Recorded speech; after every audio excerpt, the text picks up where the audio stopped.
வெண்பாவுக்கு உதவி செய்கிற மாதிரி ஒரு சிலர் தான் வராங்க. ஆனால் அவங்களையுமே வெண்பாவால் நம்ப முடியுதா அப்படின்னு சொன்னால் நிச்சயமாக இல்லை. ஏன்னா சுற்றி இருக்கிற எல்லாருமே கெட்டவங்களா இருக்கிறாங்க. இதில் நல்லவங்க யார் கெட்டவங்க யார் அப்படின்னு சொல்லி இந்த குழந்தை எப்படி தான் கண்டுபிடிக்கும்? ஏன்னா முதல்ல ஒரு நர்ஸ் பார்வதி அப்படிங்கிறவங்க இருந்தாங்க. அவங்க ரொம்ப ரொம்ப நல்லவங்களா இருந்தாங்க.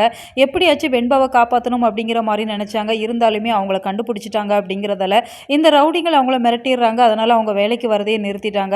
அடுத்ததாக வசந்தி அப்படிங்கிற மாதிரி ஒரு நர்ஸ் இருந்தாங்க. அவங்க கெட்டவங்களா இருந்தாங்க அப்படிங்கிறதால இப்போ புதுசா வந்திருக்கிற இந்த நர்ஸ் மேலேயுமே இப்போ வெண்பாவுக்கு சந்தேகம் வருது. ஆனா அந்த நர்ஸ் ரொம்பவே நல்லவங்களா இருக்கிறாங்க. ஏன்னா பார்வதி அவங்க கிட்ட நடந்த விஷயத்த சொல்லிட்டாங்க. அந்த குழந்தையை எப்படியாவது காப்பாத்து அப்படின்னு சொல்லி அவங்க கிட்ட கேட்டுக்கிட்டாங்க அப்படிங்கிறதால இவங்களுமே அவங்கள காப்பாற்றலாம் அப்படிங்கிற மாதிரி தான் வெண்பா கிட்ட போய் பேசுகிறாங்க. ஆனால் வெண்பாவால் பதில் சொல்லவே முடியலை.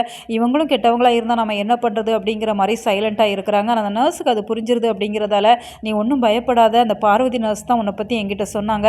நீ உங்கள் அம்மாவோட நம்பரை மட்டும் கொடு, நான் ஃபோன் போட்டு சொல்லிடுறேன் அப்படிங்கிற மாதிரி சொல்கிறப்ப இப்போ வெண்பா நம்பரை கொடுக்குறாங்க. அந்த நம்பரை முழுமையாக கொடுக்கறதுக்குள்ளே அந்த ரவுடி வந்துடுறாங்க.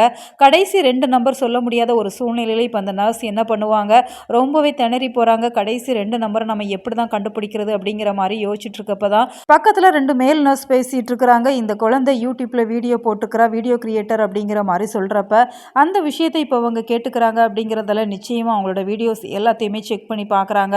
பார்க்குறப்ப தான் அவங்களோட டீட்டெயிலெலாம் கிடைக்குது. அவங்களோட ஐடியில் போய் செக் பண்ணி பார்க்குறப்ப மல்லியோட நம்பர் இருக்குது அப்படிங்கிறதெல்லாம் இப்போ மல்லிக்கு மெசேஜ் பண்ணிட்டு இருக்கிறாங்க. வெண்பா ரொம்பவே சேஃபாக இருக்கிறாங்க, சூலூர்பேட்டை ஹாஸ்பிட்டலில் தான் இருக்கிறாங்க அப்படிங்கிற மாதிரி மெசேஜ் பண்ணிடுறாங்க.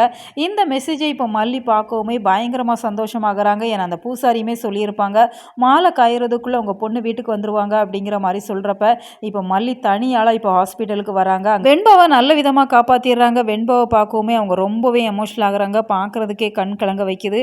உங்களோட கருத்துக்களை மறக்காமல் கமெண்ட் பாக்ஸில் சொல்லுங்கள்.